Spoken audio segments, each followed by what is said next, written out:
Saudi আরব দুবাইয়ের কাছ থেকে তেল নিয়ে ইসরায়েল ফিলিস্তিনের উপরে হামলা চালাচ্ছে। শত্রু কোথায় খুঁজতে যাবেন? শত্রু তো আমাদের নিজেদের ঘরে। কারোরই কিছু বলতে হবে না, শুধুমাত্র সৌদি দুবাই যদি একটা কথা বলে, ইসরায়েলের আর সাহস হবে না সামনের দিকে একটা ধাপ বাড়াতে। তারা তো কোনো কথাই বলবে না, কারণ তাদের তো দরকার টাকা।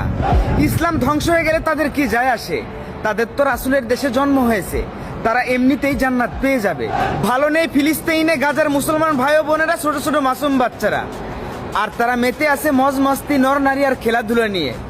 জেগে উঠো হে বিশ্বের মুসলমান, ফিলিস্তিনের পাশে দাঁড়াতে হবে, ইসলামকে বাঁচাতে হবে, ঘুমিয়ে থাকলে চলবে না।